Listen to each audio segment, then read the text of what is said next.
أما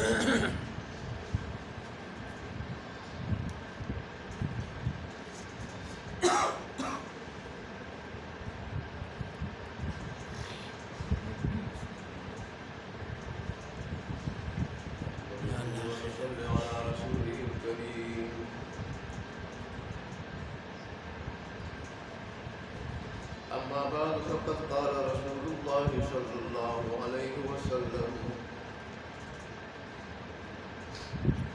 يغفر للشهيد كل ذنب إلا القتل أو كما قال عليه الصلاة والسلام. صدق الله مولانا العظيم وصدق رسوله النبي الأمي الكريم ونحن على ذلك لمن الشاهدين والشاكرين والحمد لله رب العالمين.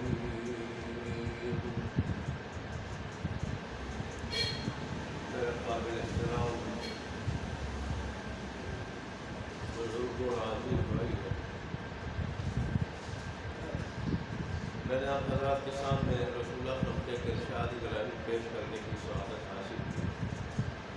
رب تعالیٰ سے دعا فرمائے کہ رب تعالیٰ مجھے اب سے لے کے مرد دم تک ہمیشہ ہمیشہ کے لیے حق، سچ اور صحیح سے ہی بات کہنے کی، اور پھر ہم سب کو اس پر 100% اخلاص کے ساتھ 100% مکمل عمل کرنے کی توفیق عطا فرمائے. ویسے تو دو تقاضے ہیں آج کے دن. ایک تقاضے کے مطابق تقریر کا عنوان کچھ اور ہونا چاہیے، دوسرے تقاضے کے مطابق تقریر کا عنوان کچھ اور ہونا چاہیے. ایک تقاضا فلسطین کا ہے، اس کے حالات کا، اور دوسرا تقاضا ماہ ربیع الاول کا ہے.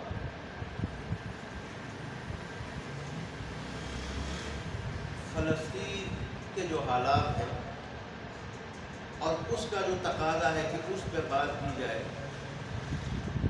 تو ظاہر ہے اس میں آج کل عام مسلمان دعائی کر سکتے ہیں. پہلے جہاد کی آیتیں جب پڑھی جاتی تھی تو افغانستان پہ جب روس نے یلغار کی تھی اس وقت پڑھی جاتی تھی، جو اس وقت اذن عام تھا وہاں جانے. چنانچہ میں خود جب حفظ کر رہا تھا اس دوران یہ بڑے بڑے علماء حضرات آتے اور وہ جہاد کی آیات پڑھتے، اور جس میں اللہ تبارک و تعالی کا جو خصوصاً یہ ارشاد کہ تمہیں کیا ہو گیا تم اللہ کے راستے میں جہاد نہیں کرتے. حالانکہ ضعیف مسلمان بوڑھے اور بچے اور عورتیں وہ یہ دعائیں کر رہے ہیں، پکار رہے ہیں کہ اللہ ہمیں اس بستی یعنی مکہ سے نکال لے. اس وقت مکہ میں حالات تھے، مسلمانوں پہ پہلے جو ظلم ہوا تھا وہ مکہ میں ہوا تھا. ابتدائی جو 13 سال کے اسلام کے مکہ کے مسلمان بڑے مظالم کے شکار تھے. پھر مسلمان جب ہجرت انہوں نے کی مدینے کی طرف، جہاد فرض ہوا، تو اس وقت پھر اللہ نے جہاد پہ مسلمانوں کو ابارنے کے لیے فرمایا کہ تمہیں کیا ہو گیا ہے کہ تم اللہ کے راستے میں لڑتے نہیں. حالانکہ مکہ والے، وہاں کی عورتیں بھی، بچے بھی، بوڑھے بھی یہ دعائیں کر رہے ہیں کہ اللہ تبارک و تعالی ہمیں اس بستی سے نکال لے، یہاں کے رہنے والے کیا ہیں، ظالم ہیں. یہی آیات کچھ اور آیات اس وقت کے علماء پڑھتے تھے، لیکن اتنے عام تھا جانے کا. تو یہ آیاتیں پڑھی جاتی تھی، لوگوں کو مارا جاتا تھا. لیکن آج کل حالات ایسے ہیں کہ جہاد فوج کر سکتی ہے، جہاد اور کہیں مسلمانوں کی مدد کے لیے حکومت کا آرڈر چلتا ہے، حکومت کہہ سکتی ہے. مسلمان آج عام ہم دعائی کر سکتے ہیں، اور دعائیں انشاءاللہ جمعے کی نماز میں کریں گے. تو میں رسول اللہ صلی اللہ علیہ وآلہ وسلم کی سیرت کے حوالے سے کچھ ذکر کروں گا کہ دیکھیں اس مہینے میں رسول اللہ کی صورت بھی بیان کی جاتی ہے، سیرت، لیکن مقصود سیرت ہے آپ کی زندگی، آپ کی عبادات کیسی تھی، معاملات کیسے تھے، اخلاق کیسے تھے، اور رسول اللہ کن چیزوں کو پسند کرتے تھے،